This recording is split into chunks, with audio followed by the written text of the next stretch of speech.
Bien, ahí está grabando. Entonces, como les dije, la fisiología del ejercicio hace referencia a lo que es la, a lo que es la utilización de fuentes de energía en nuestro cuerpo, ¿sí? Y esto nos va a nosotros a ayudar, digamos, frente a distintas demandas de lo que es la actividad en sí, cualquier tipo de ejercicio, cualquier actividad física que quieran realizar, empezar a hacer ciertas contracciones y a eso lo tenemos que sumar lo que son las demandas de lo que es los distintos sistemas que se van a activar, ¿sí? Para poder estudiar los sistemas energéticos tenemos que tener en cuenta siempre qué es la energía y de dónde proviene la energía desde el cuerpo, ¿sí? Todos sabemos que la energía pura es el ATP, que es el adenosintrifosfato, que este va a sufrir una serie de acontecimientos para formarse. ¿Y de dónde va a provenir? Va a provenir de diferentes lugares y de diferentes sistemas, ¿sí? Pero antes que nada, acá hay un repaso, bueno, acá unos conceptos que vendría a ser qué es energía, qué es la capacidad de la materia para producir un trabajo mecánico, ¿sí? O sea que cualquier movimiento va a necesitar energía para que se pueda mover el cuerpo, o cualquier estructura que se quiera contraer, en este caso los músculos, van a necesitar lo que es el ATP como energía para producir un movimiento mecánico. ¿Qué es el trabajo? El trabajo es la capacidad de realizar un movimiento, la fórmula no me interesa, y luego tenemos la potencia, que es la capacidad de realizar un movimiento en un tiempo dado, ¿sí? Esto va a hacer referencia al el tiempo específico y la velocidad, o sea que la velocidad más lo que vendría a ser en fuerza va a hacer referencia a la potencia. Eh, los sistemas energéticos en sí tenemos tres grandes grupos que obviamente estos se activan, para que ustedes me entiendan, desde el inicio de cualquier actividad física, ¿sí? Y nosotros vamos a empezar a realizar una actividad o cualquier movimiento, el simple hecho de caminar o de caminar, de irse caminando a algún lugar, al kiosco, a comprar pan, lo que sea, se activa en estos sistemas y dependiendo de las demandas y de lo que nosotros vayamos a realizar, van a ser las fuentes de energía que van a estar más prevaleciendo entre unas sobre otras, ¿sí? Pero las tres se van a activar al mismo tiempo. Tenemos los tres sistemas que van a conformar la energía, o sea, el ATP, ¿sí? Y que se encuentran en el músculo, o sea que el músculo, digamos, va a utilizarlo más que nada para que produzca un efecto mecánico, un movimiento, ¿sí? Tenemos el sistema de los fosfágenos, que el sistema de los fosfágenos hace referencia a la utilización de la fosfocreatina, ¿sí? Deben haber escuchado que tenemos un sustrato que se llama adenosintrifosfato y que cuando se une con la fosfocreatina libera un fósforo y forma el adenosintrifosfato, que ya lo vamos a ver más adelante. El músculo utilizará este sistema en actividades de potencia, o sea, de grandes demandas, ¿sí? De elevada intensidad, pero que van a durar muy poquitos segundos, ¿sí? Entonces ese sistema dura poco tiempo, ¿sí? Se activa, o sea, se activa de forma explosiva, por ejemplo, en una patada en judo, en un salto en largo, por ejemplo, o en alguna carrera de velocidad que dure pocos segundos, por ejemplo, una carrera de 100 metros. Entonces, este sistema de fosfágenos es fundamental entrenarlo en aquellas actividades o en aquellos ejercicios de competición que tengan una intensidad muy elevada. En el caso de metabolismos de lo que vendría a ser el sistema anaeróbico aláctico, en este caso, que hace referencia a la glucólisis, lo que es lisis es la degradación de glucosa, ¿sí? Se va a utilizar también luego de lo que vendría a ser el sistema de los fosfágenos, pero no es que uno termina un sistema y comienza el otro sistema, sino que todos van de la mano, nada más que a medida que va pasando el tiempo va prevaleciendo uno sobre otro. Entonces el metabolismo anaeróbico también se inicia en los primeros segundos, pero el que utilizamos en los primeros segundos más para producir energía sería el sistema de fosfágeno. Este se va a empezar a activar y va a empezar a prevalecer sobre el sistema de los fosfágenos alrededor de los 60 segundos, ¿sí? Y a la máxima intensidad posible. En el caso del metabolismo aeróbico, este utiliza, como dice ya su nombre, utiliza como, digamos, fuente energética el oxígeno para producir el ATP, ¿sí? Se va a utilizar al último en lo que va a utilizarse, ¿qué dice? al último, ¿sí? De lo que vendría a ser la actividad ya, digamos, permanente y duradera. Pero también se activa al inicio o al comienzo de la actividad, nada más que en menor medida que los dos sistemas anteriores. Entonces, ¿qué tenemos que tener en cuenta? Que estos tres sistemas van de la mano, simplemente que a medida que va pasando el tiempo, hagan de cuenta que nosotros racionamos, para la mañana tenemos 3 paquetes de galletas, ¿sí? Y lo tenemos que racionar en todo el día. Primero vamos a utilizar uno, ¿sí?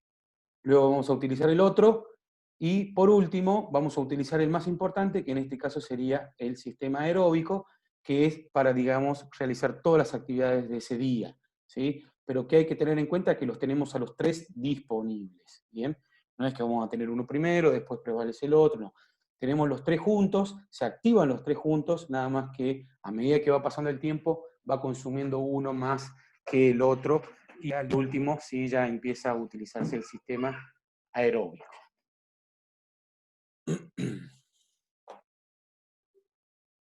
Aquí podemos observar el sistema, ¿sí? Los tres sistemas, como les dije recién, de la ATP, o mejor dicho, de la formación de ATP en el músculo esquelético, ¿sí? Tenemos el citosol y tenemos la mitocondria, que vendría a ser, en este caso, esta zona, en lo que es el citosol y lo que es la mitocondria, ¿sí?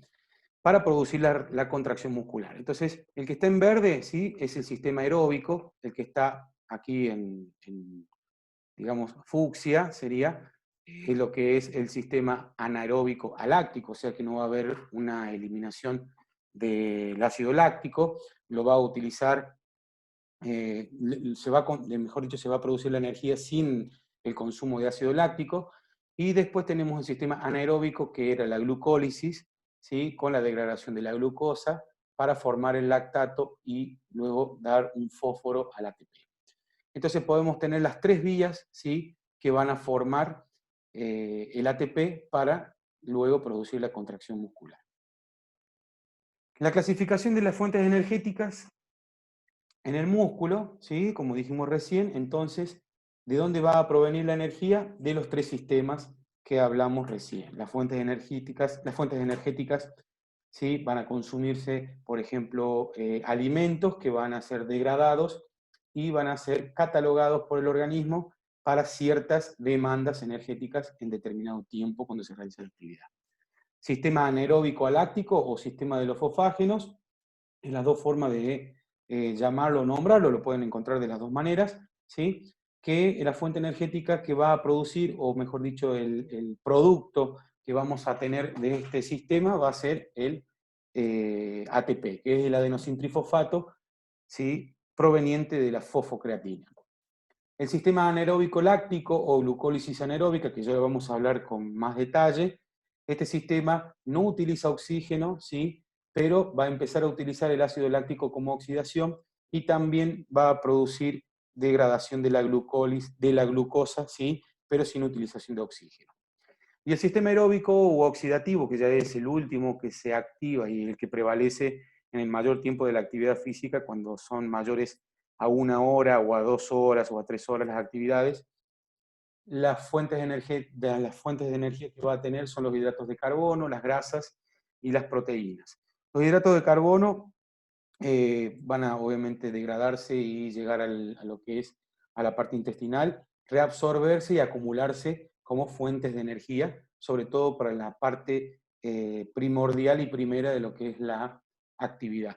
Las grasas se van a acumular como fuentes energéticas, como ácidos grasos, triglicéridos y lípidos, que ya lo vamos a ver, y las proteínas van a actuar, ¿sí? Para la recuperación, o sea que las proteínas van a ser útiles una vez que ya se hayan acotado todas las fuentes energéticas, tanto de hidratos de carbono como el glucógeno, las grasas. Las proteínas van a venir a ayudar para formar de nuevo, ¿sí? Fuentes energéticas nuevas y que se vuelva a producir todo el ciclo otra vez. La participación de los diferentes sistemas, como les dije al principio, a lo largo del tiempo, ¿sí? Acá podemos observar en este gráfico que los tres empiezan, ¿sí? Apenas se inicia la actividad, como dice aquí, 0, ¿sí? Pero el que más prevalece aquí tenemos un porcentaje de ATP en un 100% es el sistema, podemos observar cómo va decayendo, empieza al máximo, ¿sí? El sistema de los fosfágenos, y va decayendo a medida que va pasando el tiempo del ejercicio y deja de prevalecer una vez que ya está prevaleciendo el sistema aeróbico en un 100%.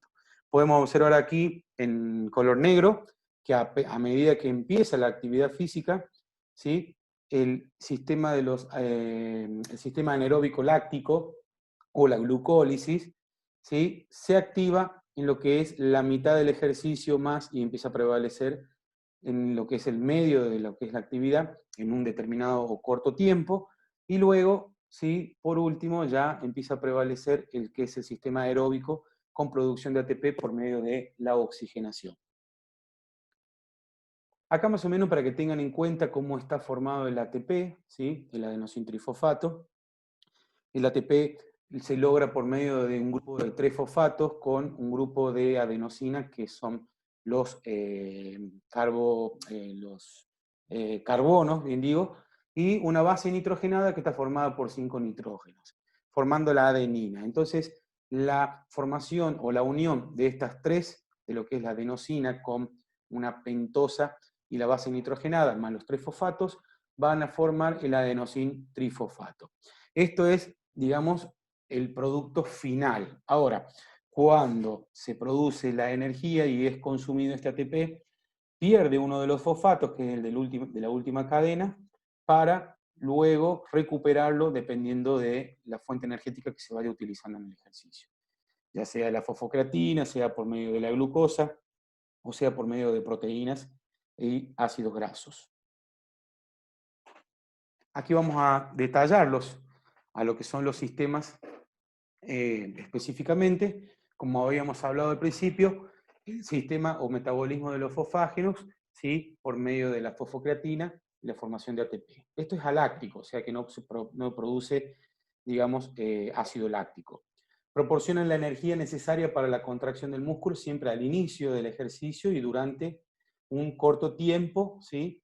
Para que tenga una máxima intensidad, o sea, una explosión en el movimiento. Es muy importante entrenarlo para que el rendimiento deportivo sea efectivo, más en aquellos deportistas que necesitan explosión, por ejemplo, una carrera de 100 metros, un nadador que corre 100 metros, como dice aquí, un salto, una patada en lo que es el UFC, una arterofilia, por ejemplo, el levantamiento de pesas, etcétera, etcétera, va a ser muy beneficioso el entrenamiento de este metabolismo, ¿sí? De este sistema. Y el tiempo va a variar entre los 15 y los 30 segundos. Mientras más se entrene, mayor va a perdurar, ¿sí? En el tiempo y puede llegar hasta los 30 segundos. El sistema anaeróbico o glucólisis anaeróbica, ¿sí? Aquí ya hay una utilización de lo que es el lactato, obviamente, que se produce en el citosol, y las reacciones que se van a producir no van a ser por medio del oxígeno, pero sí van a utilizarse intermediarios metabólicos como el lactato, que es sumamente importante. Cuando nosotros consumimos a la glucosa por medio de los alimentos, va a llegar a nuestro intestino y va a pasar a reabsorbiéndose por la sangre. Luego, ¿para qué? Para llegar al hígado, donde se va a transformar en glucosa 6-fosfato. O sea que cada glucosa que llega a nuestro hígado por medio del intestino, ¿sí? Vamos a tener en disponibilidad 6 fósforos para compartir de acuerdo a las demandas o las necesidades del organismo.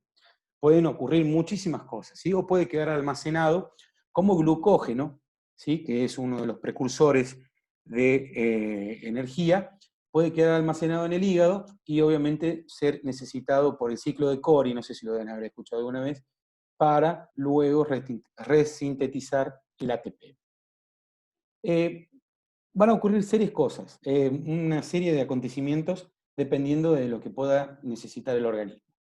La glucosa de 6-fosfato puede reconvertirse, ¿sí? En glucosa de nuevo y migrar al músculo u otras células del organismo. Puede oxidarse en lo que es el ciclo de Krebs. ¿Se acuerdan del ciclo de Krebs? Teníamos el NADH, el FADH, el fumarato, bueno, una serie de acontecimientos y oxidaciones más precisas que ocurren, que no hace falta nombrarlas con precisión, ¿sí? Pero que formaban el ATP necesario para mantener la función hepática. Almacenarse en forma de glucógeno en el hígado, como les dije, aproximadamente entre 400 gramos en las personas normales, digamos, y en los deportistas de alto rendimiento puede llegar hasta 600 miligramos aproximadamente. También puede degradarse en acetil-CoA, ¿se acuerdan? La acetil-CoA o la acetilcolina, que eran los famosos neurotransmisores, para la conversión de ácidos grasos. O sea que puede ocurrir muchísimos acontecimientos, ¿sí? Dependiendo de las demandas energéticas. Durante el ejercicio, el glucógeno hepático se va a transformar en glucosa, ¿sí? Que pasa a la sangre, aumentando lo que es la glucemia durante el ejercicio. Por eso es fundamental, ¿sí? La insulina, ¿sí? O los niveles de insulina y el pH que tenga el deportista para poder transportar esa glucosa lo más rápido posible para que sea oxidada, ¿sí? Y producir la glucólisis. Entonces, cuando el glucógeno hepático se transforma en glucosa, pasa a la sangre circulante, aumentando la glucemia durante el ejercicio, para luego disminuir después de ejercicios intensos de muy larga duración. ¿Sí? ¿Por qué? Porque se va agotando.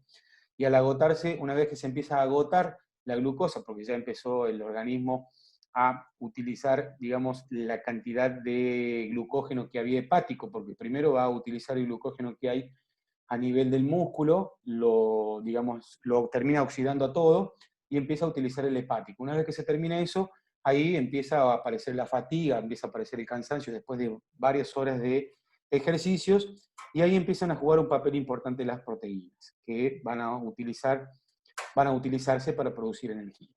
El aporte de glucosa al músculo durante el ejercicio es suministrado por el glucógeno hepático y en menor medida por el glucógeno muscular, ¿sí? El glucógeno se presenta en el músculo, como dije al principio, o recién mejor dicho, en 400 miligramos, perdón, no es gramos, 400 miligramos y en personas entrenadas de 600 miligramos aproximadamente. ¿Qué hay que tener en cuenta aquí? De que el músculo esquelético consume primero el glucógeno de sus propias células y luego, ¿sí? Se va a ir degradando la glucosa que está en el hígado, ese que hablábamos de la glucosa en 6-fosfato, para producir energía por medio del glucógeno hepático, por medio de la gluconeogénesis se llama, así no se los nombro aquí, ni hablamos de los procesos, pero son procesos que no hay que saltearlos. La glucólisis, la degradación en sí, ya otro tipo de los sistemas que son intermedios, ¿sí? Este tampoco utiliza oxígeno, pero sí lo utiliza el lactato.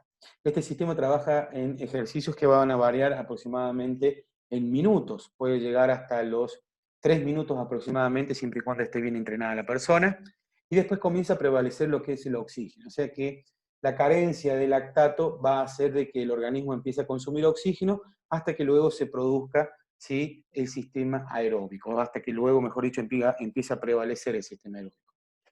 Trabaja en deportes como, por ejemplo, en carreras, ¿sí? De 400, 800, 2000 metros, en aquellos deportes que van a necesitar, por ejemplo, de postas, ¿sí? En maratón, en atletismo, y obviamente en aquellos deportes en donde no sean constantes, ¿sí? Y por ejemplo sean carreras de running que vayan a, digamos, a estar en estado basal, a correr de nuevo, volver de nuevo a estados basales, ¿sí? Va a ir consumiendo la glucólisis dependiendo de las activaciones en el tiempo que vaya pasando. La eliminación del ácido láctico en el músculo y en la sangre requieren de la energía que va a ser suministrada en gran medida por el sistema aeróbico, ¿sí? Entonces va a empezar a prevalecer el sistema aeróbico, que es el que va a utilizar oxígeno para la renovación de ATP, y las reacciones aquí ocurren exclusivamente en lo que es la mitocondria. Hay que destacar estas cosas porque obviamente no utilizan ningún tipo de ácido láctico para la producción de energía, ya directamente va a prevalecer el oxígeno, y cuando haya una carencia de oxígeno, sí, va a empezar el organismo a tener hiperventilación, y esa hiperventilación se va a, digamos, a suplir por la carencia de oxígeno y va a empezar de nuevo a resintetizarse ATP por medio de los sistemas energéticos anaeróbicos, ¿sí? Sin utilización de oxígeno, y alácticos. ¿Qué quiere decir esto? Que un cierto determinado, en un tiempo determinado, perdón, de la actividad, cuando haya pasado bastante tiempo y el deportista empiece a saturar, digamos, a tener una oxigenación baja, porque ya no puede consumir, o sea, la demanda energética es mayor de lo que el consumo puede producirse de VO2 máximo, el consumo de oxígeno atmosférico, ¿sí? Va a activarse otros sistemas para que no llegue la fatiga. Entonces esos sistemas vuelven de nuevo a reactivarse y a hacer, ¿sí?, todo otra vez el ciclo de nuevo. Activarse el sistema anaeróbico láctico, activarse el sistema anaeróbico del sistema de los fosfágenos, ¿sí?, en cierto determinado tiempo para que la persona se pueda recuperar. ¿Qué quiere decir eso? Por ejemplo, una persona va realizando un maratón de X cantidad de horas y llega un momento que empieza a hiperventilar, empieza a sentir el proceso de fatiga, y si él ha trabajado lo que es el umbral anaeróbico, que después lo vamos a ver en la próxima clase cuando veamos el entrenamiento de la resistencia aeróbica y anaeróbica, vamos a ver lo que es el umbral anaeróbico. Si esa persona está entrenada, súper entrenada en lo que es el sistema anaeróbico, o sea que va a empezar a utilizar, ¿sí?, fuentes energéticas, ¿sí?, sin utilización o sin presencia de oxígeno, para que luego, cuando vuelva de nuevo a activarse el sistema aeróbico, ¿sí?, pueda tener un rendimiento mayor, o sea, y pueda terminar la carrera. Esto hace referencia a cómo va trabajando la fisiología y cómo va utilizando el organismo ciertos, ¿sí?, elementos para producir energía. El sistema aeróbico u oxidativo entra en funcionamiento cuando, ¿sí?, se ha pasado aproximadamente el primer minuto de iniciado el ejercicio, ¿sí? Empieza a prevalecer en realidad. El músculo va a utilizar como combustible, en este caso, los hidratos de carbono y las grasas, que son las reservas de glucógeno que tenemos, ¿sí?, en los tejidos adiposos, por ejemplo, para poder realizar adecuadamente una actividad física y retrasar la aparición de la fatiga muscular. Una vez que aparece la fatiga muscular, esa persona, si no está bien entrenada en los sistemas energéticos y poder utilizar otras fuentes energéticas, se va a ver obligado a abandonar la carrera o el deporte que esté realizando, ¿sí? Y obviamente el rendimiento físico va a decaer y va a bajar de forma brusca. ¿Qué hay que tener en cuenta? En la depresión, o mejor dicho, en la disminución de glucógeno muscular que se puede producir aproximadamente a las 2 horas de ejercicio intensos, y su reposición puede llevar entre 36 y 48 horas, dependiendo del tipo de ejercicio que se haya realizado y del estado de entrenamiento de la persona, ¿sí?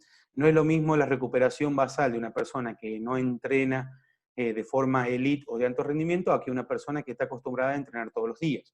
¿Qué quiere decir esta frase que tenemos aquí? Que una persona puede entrenar hasta 2 horas por día, ¿sí?, pero tenemos o necesitamos 36 o 48 horas, ¿sí?, de descanso, en este caso de las competencias de alto rendimiento. Ustedes pueden observar de que eh, al fútbol, por ejemplo, no se juega todos los días, o se juega cada 3 días, por ejemplo, en Europa. ¿Por qué? Justamente porque es necesario, ¿sí?, el descanso, es necesario el tiempo de reposo que tienen que necesitar estos sistemas para poder volver a funcionar nuevamente y estar en óptimas condiciones. Si no, va a disminuir el rendimiento deportivo y obviamente puede producir y dañar lesiones por la fatiga o la aparición de la fatiga muscular de forma progresiva. Entonces es fundamental siempre dentro de lo que es el entrenamiento, ¿sí?, el descanso entre sesión de entrenamiento entre una y otra. No significa que no entrenen todos los días, sino significa que hay que bajar la intensidad y obviamente no se puede realizar competencias todos los días, sino que entre las 36 y 48 horas posteriores. Las reservas de hidratos de carbono antes de iniciar el ejercicio son beneficiosas para provocar posteriormente una supercompensación.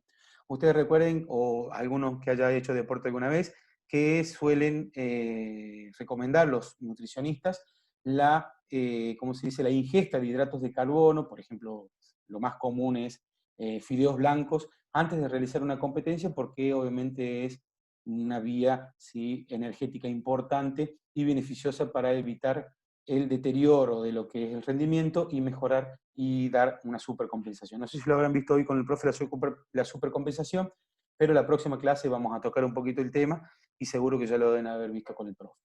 En el metabolismo de las grasas, los lípidos representan, ¿sí?, la despensa energética principal del organismo, o sea que la pancita sería una fuente de energía, una fuente o una despensa de energía importante, ¿sí? Entonces hay que tratar de consumirla, ¿sí?, lo antes posible. Acá pueden observar que es una fuente casi inagotable de energía durante el ejercicio, pero no significa que tengamos, obviamente, los que tengamos un poco de panza, que vamos a hacer unos deportistas de alto rendimiento y vamos a tener una duración excesiva, ¿eh? El ejercicio prolongado se asocia con mayor aporte sanguíneo del tejido adiposo, lo que facilitará la movilización de estos ácidos grasos a la sangre, permitiendo mayor resistencia en las últimas fases del ejercicio. ¿Qué quiere decir esto? Que cuando ya empecemos a deteriorar todo, o mejor dicho, cuando ya hayamos utilizado prácticamente todas las fuentes de energía, ¿sí? Los ácidos grasos, ¿sí?, son bastante importantes, ¿sí?, para, obviamente, mantener la resistencia y mejorar nuestras últimas fases de energía. Por eso se dice que para poder consumir los ácidos grasos o los lípidos que tenemos, por ejemplo, acumulados de más, ¿sí?, porque estamos gorditos o por lo que sea, siempre hay que pasar los límites, ¿sí?, más allá de lo que es el ejercicio normal. O sea que el tiempo juega un papel muy importante para poder, ¿sí?, absorber todo lo que es ese tejido adiposo. Y por último, ¿sí?, que creo que nos quedan 6 minutitos, que después cortamos y entramos con la otra reunión. Por último tenemos las famosas proteínas, que las proteínas, ya los aminoácidos son un producto formado a partir de ellas y van a ser absorbidas en el intestino también, como por ejemplo las carnes rojas, el pollo blanco, lo que sea, ¿sí? Y se van a dirigir al hígado, donde ayudan a la síntesis de glucosa en el glucógeno.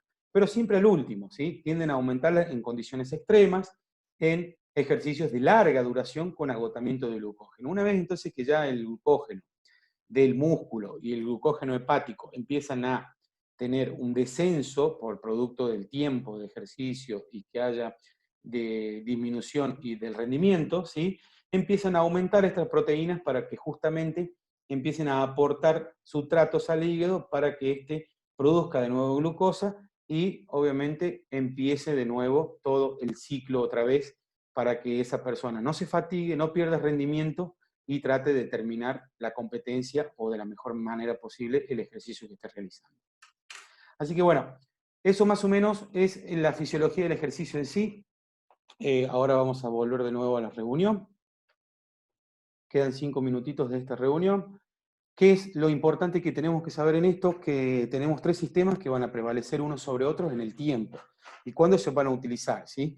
¿Para qué? Para que sepamos qué es lo que ocurre en nuestro organismo a simples rasgos, ¿sí? No es tan profundo, pero para que después podamos entender las próximas clases cuando hablemos ya de lo que es el entrenamiento de la resistencia aeróbica y de lo que es el entrenamiento de la resistencia anaeróbica. Vamos a ver también lo que son los test de campo, lo que es el VO2 máximo, ¿sí?, y las formas de entrenamiento que tenemos para cada uno. Así que bueno, yo voy a dejar de compartir mi pantalla, volvemos de nuevo, ¿dónde estamos? Volvemos de nuevo a mostrar los videitos, ¿sí? Agustín, no sé qué te ocurría que entrabas a cada rato, se te salía o algo pasó, actívame la pantalla, por favor. Bueno, más o menos un repaso, ¿sí?, de lo que ya deben haber visto, mejor dicho, de lo que vieron en fisiología. El tema es que lo vieron hace bastantes años, me imagino, seguro que en segundo año creo que veían fisiología. Así que bueno, me gustaría que por ahí, si tienen alguna duda o alguna pregunta, me la hagan ahora, ¿sí? Tenemos igual unos minutitos más en esta reunión, y si no, pasamos para la otra reunión, ¿sí? ¿Alguna pregunta o alguna duda que tengan? Me levantan la mano, ¿sí? Y después yo les respondo, o mejor dicho, formulen la pregunta y yo se las respondo en la próxima reunión. Estás levantando la mano, Agustín. Jansi, ¿no? Sí. Bien. Dígame, Agustina. Profe, ¿no llega Sí. a ser nocivo ya consumir proteínas como energía? No, no, porque es producto del organismo directamente. No estamos hablando, yo lo que acabo de hablar, ¿sí?, es la ingesta de alimentos naturales, ¿sí?, no Ah, de toma de proteínas, por ahí se malinterpreta, no es nada de suplementación esto, ¿sí? Estoy hablando de lo que ocurre normalmente en el organismo, ¿sí? Es todo esto fisiología normal del ejercicio, no hay ningún tipo de ingesta fuera de lo que es los sustratos que puede mantener el organismo. ¿Sí? Cualquier tipo de proteína, por ejemplo, carnes rojas, la pechuga de pollo, qué sé yo, el huevo, ¿sí? Todas esas proteínas naturales, ¿no? Nada de suplementación. sí, igual me refiero a que, por Sí, ejemplo, cuando ya se agotan todos los sistemas, sí. Y el último, que ya se obtiene energía a partir de las proteínas. A eso Sí. voy. Bueno, que quiero saber si eso ya no es malo, No, al consumir proteínas. contrario, es justamente una reserva que tiene el organismo, o sea, los sistemas energéticos, que tienen, digamos, para echar una mano a las proteínas, porque las proteínas van a ayudar a la glucosa para que vuelvan a producir, digamos, el glucógeno en el hígado, ¿sí?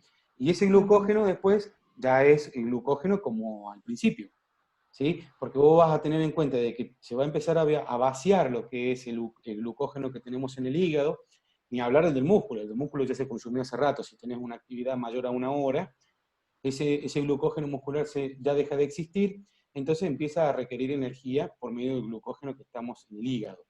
Cuando se empiezan a vaciar las despensas de glucógeno en el hígado, va a empezar el organismo a echar mano a otras cosas para poder producir energía. Y en este caso va a utilizar las proteínas. O sea, es algo normal, ¿sí? Ah, bien. Es muy común en el sistema de Cori, en el ciclo de Cori, que es para la formación de la gluconeogénesis y todo el proceso ese largo que no tiene sentido que lo veamos nosotros aquí. ¿Sí? A ver, yo se los hago bastante más corto al tema, porque en realidad tenemos, para hablar de fisiología de ejercicio, podemos hablar 3 clases de 2 o 3 horas tranquilamente. Lamentablemente no tiene sentido por ahí algunos conceptos, o sea, ponerme a tomarles y a enseñarles el ciclo de Krebs de nuevo, porque no viene el No, por caso, favor. ¿me explico? O sea, lo que yo necesito es que ustedes entiendan el sistema energético, cómo funcionan los 3 sistemas, y de dónde empiezan a utilizar energía para que vaya produciendo, digamos, fuentes energéticas como es el ATP, para que obviamente no llegue a su fatiga en un momento. Entonces, cuando vayamos a ver ahora después de las próximas clases, vamos a hablar de lo que son, por ejemplo, los sustratos de energía, como en este caso del ATP, y se van a ir dando cuenta de en cuándo lo va a utilizar y cuándo no, si el sistema energético se activa, qué sistema energético necesita, etcétera, etcétera, etcétera. Es la parte más fea de deporte esta, ¿sí? Porque a mí tampoco me gusta mucho, pero es la parte más fea de la materia, ¿sí? Lo que son los sistemas energéticos. Después todo lo demás ya se hace un poquito más llevadero. Pero bueno, hay que saberlo y hay que darlo, por supuesto. Así que no sé si te pude responder la palabra, Agus. Sí, sí. La pregunta, perdón. Perdón. Gracias. ¿Alguien más por ahí que quiera hacer alguna pregunta, que tenga unas dudas, que quiera preguntar algo común o normal? A ver, Gonzalo. Sí, profe, ¿Cómo le va? Dígame, eh, lo- Gonzalo. ¿todo bien? Bien, bien. ¿Me podría repetir A ver. lo de las fuentes de energía? Porque lo que entendí es como que comienzan las tres y